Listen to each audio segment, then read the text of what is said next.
Bonjour à toutes, j'espère que vous allez bien.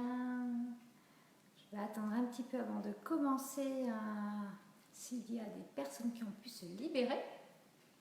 D'après le sondage que j'avais fait il y a quelques jours, l'après-midi, c'était votre créneau de prédilection. Et comme j'ai décidé de vous faire davantage de Facebook Live, je me suis calée sur votre horaire. On va voir s'il y en a d'autres qui arrivent. Mais je vais commencer de toute façon dans quelques minutes. Donc le sujet de ce Facebook Live, c'est la différence entre le client idéal et le client énergétique. Donc si tu n'as pas lu l'article de blog sur lequel s'appuie en fait ce Facebook Live, je le mettrai en commentaire de cette vidéo. Donc pour résumer, je ne vais pas résumer, je vais te réexpliquer je vais résumer, je vais y arriver, l'article et je t'expliquerai avec une anecdote pourquoi c'est important de le connaître et comment moi j'ai pu constater en fait que ça fonctionnait, le fait d'utiliser la notion de client énergétique. Alors je ne vois pas s'il y a des personnes qui sont arrivées ou pas, donc je vais commencer. Donc cet article que j'ai écrit il y a quelques semaines explique la différence entre le client idéal, qui est une notion marketing assez bateau, que tu vois un petit peu partout, et le client de cœur ou client énergétique. Moi j'utilise l'un ou l'autre comme notion de façon interchangeable. Donc le client idéal, c'est en gros connaître l'âge de ta cliente, qu'est-ce qu'elle fait dans la vie, c'est quoi sa problématique, est-ce qu'elle a des enfants, est-ce qu'elle est mariée, voilà, qu'est-ce qu'elle consomme, voilà, ce genre de choses. Donc ça reste très, on va dire, concret et axé sur des choses mesurables. Le client de cœur, c'est avec quelle personne, au point de vue des caractéristiques et des valeurs, tu as envie de travailler. Parce que par exemple, tu peux travailler avec un client idéal qui serait une femme de 40 ans qui a un problème de peau, mettons, si tu travailles en naturopathe par exemple. Mais tu vas pouvoir aller plus loin en rajoutant des notions telles que quelles sont les valeurs de cette personne-là et quelles sont ses caractéristiques précises. Par exemple, toi, tu as décidé que tu voulais ne travailler qu'avec des personnes qui ont envie d'investir dans leur santé. Parce que bien sûr, si tu es par exemple naturopathe, je garde cet exemple-là, les clients, ils vont pour le même problématique de peau, mettons un eczéma, c'est quelque chose d'assez courant, ils peuvent aller voir leur médecin, donc là ils seront remboursés par la Sécu, ils peuvent aller voir un diététicien, ils seront remboursés par la Sécu. Toi, tu ne vas pas être remboursé par la Sécu, donc tu peux vouloir mettre dans ta liste de clients de cœur que tu veux travailler avec des gens qui sont prêts à investir dans leur santé, investir pour eux-mêmes, et pour le coup, c'est investir de différentes manières. Ça va être investir de façon financière, puisque de toute façon, tes séances ne leur seront pas remboursées à part par certaines mutuelles. Investir aussi de façon, on va dire, avec la volonté. Est-ce que c'est des gens qui vont être prêts à faire les recommandations de santé naturelle que tu vas leur préconiser, et est-ce qu'ils vont les mettre en place? Donc vraiment, est-ce qu'ils vont, quand tu vas leur dire, voilà, on se revoit dans un mois, je vous recommande tel programme, est-ce que tu veux des gens qui vont le faire? Sinon, ça ne sert à rien qu'ils viennent te consulter, ils n'auront pas de résultat. Tu peux aussi décider, donc des gens qui ont envie, donc je dis des gens qui ont envie d'investir en eux, que ce soit au niveau financier, qui sont prêts à faire des choses pour eux, qui comprennent que c'est un investissement et pas un coût, puisqu'après ça va résoudre leurs problèmes. Aussi des gens, par exemple, qui ne vont pas tiquer sur tes prix. Tu as dessiné tes prix et tu es en conscience, ce sont les bons prix. Tu ne veux pas forcément attirer des gens qui vont tout négocier, qui vont dire c'est trop cher. Ou également des gens qui vont annuler au dernier moment. Je sais que c'est une problématique à laquelle vous êtes souvent confrontés, les thérapeutes du bien-être.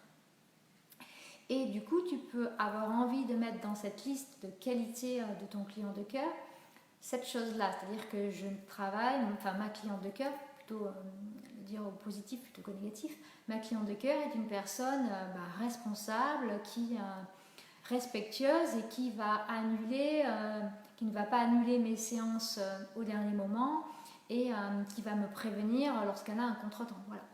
Donc tu vois, tu peux lister toutes les choses qui caractérisent caractérise donc soit la valeur, soit tu peux même aller jusqu'à la personnalité. J'ai envie d'avoir des personnes qui sont peut-être fonceuses parce que j'aime bien travailler avec ce genre de personnes, voilà. Donc définir dans le détail les personnes avec qui vraiment tu as envie de travailler, qu'est-ce qui te fait vibrer, voilà, j'ai vraiment envie d'accompagner ce genre de personnes-là. Moi, je m'entends bien avec ce genre de personnes-là où pour moi c'est indispensable que la personne elle soit comme ça et comme ça fait partie de mes valeurs. Si la personne elle ne respecte pas mes horaires, si la personne elle ne reconfirme pas, si la personne elle ne fait pas ce que je lui demande, on ne va pas pouvoir travailler dans de bonnes conditions. Donc je ne veux pas attirer ce genre de personnes-là. Donc ça c'est la première étape. Donc tu as défini ta liste de caractéristiques, donc pour aller plus loin que le client idéal, qui sont la liste du client de cœur. Et là où tu vas travailler sur la cliente ou le client énergétique, c'est que tu vas reprendre la même liste et tu vas te poser la question, toi, est-ce que tu as chacune de ces caractéristiques-là? Est-ce que toi, tu peux te dire, oui, moi je suis comme ça? Parce qu'en fait, ce qui va se passer, c'est que tu vas attirer exactement des personnes comme toi, dans le sens où elles vont avoir les mêmes qualités, les mêmes valeurs très probablement que toi. Donc demande-toi, si toi tu as décidé que tu voulais attirer des gens qui sont prêts à investir en eux-mêmes et en leur santé, est-ce que toi, tu peux dire avec certitude que tu investis en toi-même? Est-ce que tu le fais vraiment? Si tu as des personnes qui annulent des rendez-vous, est-ce que toi, c'est quelque chose que tu t'arrives de faire, d'annuler au dernier moment ou de ne pas même pas dire quand tu ne viens pas à un rendez-vous? Tu vois la démarche, donc te poser pour chacun des points que tu as mis dans la liste de ton client idéal, est-ce que c'est quelque chose que tu fais? Donc la réponse peut être oui. Si la réponse est non et que en toute objectivité, tu regardes tous les points de ta liste et tu te dis non, je suis vraiment comme ça, et que tu as pu attirer des personnes qui ne possédaient pas une de ces, donc des personnes qui ne sont pas ta cliente de cœur, l'étape d'après, c'est si tu peux dire, moi je ne suis pas comme ça, donc c'est autre chose, c'est regarder est-ce que tu as des croyances ou des choses qui vont à l'encontre en fait de ce qui s'est passé. Pour t'illustrer ça, je vais te raconter une anecdote qui m'est arrivée donc sur le mois de septembre.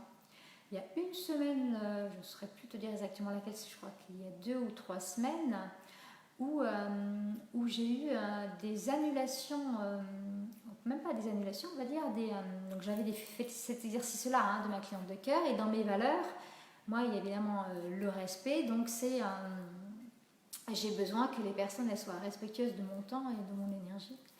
Et donc les personnes il y avait plusieurs personnes qui avaient réservé la même semaine des séances de démarrage avec moi. Et donc à l'époque, pour réserver les séances de démarrage, il fallait remplir un formulaire sur mon site. Et puis après, j'ai proposé par email aux personnes de plusieurs créneaux horaires. Et puis voilà, on trouvait un accord et puis on prenait un rendez-vous sur Skype. Et puis donc cette semaine-là, en fait, j'envoie donc 2 emails suite à des demandes de séances de démarrage et pas de réponse. Donc j'attends quelques jours, ça peut très bien arriver, l'email arrive dans les spams, etc. A priori non, puisque c'est des gens qui étaient dans ma liste email, donc ils avaient accès à mes emails. Je relance, rien. Je dis bon, bizarre. Et puis dans la même semaine, à titre perso, j'avais rendez-vous pour une vente avec quelqu'un qui venait acheter un article chez moi. Donc la personne avait pris rendez-vous, elle avait convenu un créneau à celle qu'il avait choisi, etc. Le moment arrive, rien. 2 heures après, j'envoie un message. Et là, rien, je ne peux pas contacter la personne. Et je me rends compte que la personne, elle m'avait carrément bloquée dans l'appli qu'elle était en contact. Elle n'avait pas venu, et plutôt que de me dire désolé, j'ai un contretemps, ça arrive, il n'y a aucun souci avec ça. Elle m'avait bloquée. Donc vraiment, un manque de respect total. Enfin, je trouve ça vraiment. C'est un drôle de monde, parfois, je me dis, voilà. Et donc, du coup, donc dans la même semaine, je dis ok, 2 personnes plus une, ça fait 3 dans la même personne, ça commence à faire beaucoup. Donc je me dis ok, je me suis posée, je me dis ok, est-ce que moi c'est quelque chose que je fais? Non, vraiment, alors c'est quelque chose que moi je peux vraiment pas faire. Ça m'arrive d'avoir des contretemps comme tout le monde, mais je préviens toujours parce que je serais super mal à l'aise de savoir que la personne elle a attendu et que je suis pas venue, quoi. Donc première étape, non, c'est pas quelque chose que je fais. Donc deuxième étape, c'est est-ce que c'est quelque chose qui vont appuyer sur une croyance, donc peut-être, et c'est des choses sur lesquelles je travaille, hein, notamment avec l'EFT, est-ce que moi, je considère peut-être que j'ai peut-être du mal à poser des limites, peut-être quelque part. Donc est-ce que ça vient appuyer sur mes limites et pour m'encourager à me dire, tu dois poser des limites peut-être plus fermes ou plus strictes. Est-ce que peut-être que je me dis, c'est trop facile, je dois peut-être... c'est pas juste que j'arrive à avoir des clientes aussi facilement, donc peut-être que ça vient à l'encontre de cette limite cette croyance qui est peut-être que ça doit être dur pour réussir, une croyance qui est quand même assez répandue. Et la réponse est non, c'est pas obligé d'être dur. Ou alors ça peut être encore, est-ce que je mérite d'avoir ces clientes-là? Donc tu vois, il y a plein de croyances que ça peut aller activer, et donc c'est des croyances sur lesquelles je travaille, donc avec l'EFT par exemple. Donc ça c'est la première étape, donc première étape, regardez si c'est quelque chose que tu fais toi. Deuxième étape, regarde si c'est quelque chose qui vient activer une de tes croyances et les désactiver avec un outil énergétique. Donc, moi j'utilise l'EFT, mais tu peux utiliser d'autres outils si tu es familière avec l'hypnose par exemple, ou d'autres choses. Et la troisième étape, c'est de poser comme question, c'est est-ce que je peux mettre en action dans la matière, on va dire concrètement, poser des actions concrètes qui peuvent éviter que ce genre de choses se produisent. Donc concrètement, tu sais qu'en énergie, si tu fais du vide, si tu fais de la place, là je fais un clin d'œil à Isabelle, si tu fais de la place, tu vas attirer, faire de la place en enlevant des choses négatives, tu vas faire de la place pour quelque chose de positif. Donc je me dis, qu'est-ce que je peux faire pour donc poser des limites plus claires, pour indiquer que c'est un comportement que je n'acceptais pas, que moi je n'ai pas, et que donc je vais montrer que c'est quelque chose que je ne tolère pas, parce que je trouve que c'est juste un manque de respect.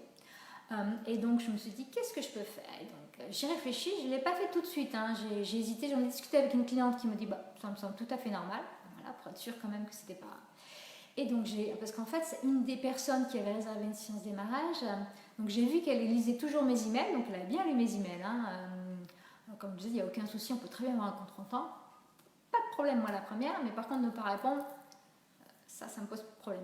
Donc du coup cette personne-là en l'occurrence, elle avait bien lu mon email. J'étais même inscrit à mon challenge gratuit pour créer son site internet. Donc elle avait bien lu mes communications, il n'y a pas de souci. On me dit, qu'est-ce que je peux faire? Je dis, je vais faire de la place, énergétiquement, je vais supprimer ces personnes-là de ma mailing list. Donc je les ai supprimées, et je suis allée plus loin, je les ai même aussi supprimées du groupe. Je pars du principe que moi j'ai envie de partager avec vous plein de contenu, et j'ai envie d'en faire profiter les gens qui le méritent, je veux dire. Et du coup, qu'est-ce qui s'est passé après? J'ai continué à avoir des demandes de séances démarrage, mais pour le coup, avec des personnes avec qui j'étais complètement en phase, complètement alignée, des personnes avec qui j'ai partagé les mêmes valeurs, avec qui la communication était fluide. Donc voilà, c'était pour te partager cette anecdote de ma vie, te montrer l'importance d'avoir défini ton client énergétique, parce que du coup, quand il y a des événements comme ça qui viennent se produire, on va dire à répétition, ou régulièrement, ça va permettre d'aller t'interroger sur ton attitude, ton comportement ou tes croyances, et donc de les transformer et de poser aussi des actions concrètes qui vont te permettre d'attirer davantage de clients, de personnes qui correspondent à ton client de cœur. Donc voilà, j'espère que ça t'aura permis d'aller en profondeur par rapport à l'article que j'avais écrit et qui a l'air d'avoir beaucoup plu. Si tu as d'autres questions, n'hésite pas à les poser en commentaire de cet article, et j'y répondrai juste après, cette vidéo, j'y répondrai juste après. Et j'en profite pour te dire, si tu n'as pas vu passer les communications, c'est que j'organise la semaine prochaine, donc ça démarrera juste après la nouvelle lune en Sagittaire, signe de feu. Là, ce n'est pas un hasard pour celles qui me connaissent. Un challenge gratuit en vidéo de 7 jours qui t'indiquera comment créer ton site internet de praticienne du bien-être, donc en 7 vidéos. Donc n'hésite pas à t'inscrire, on commence donc mercredi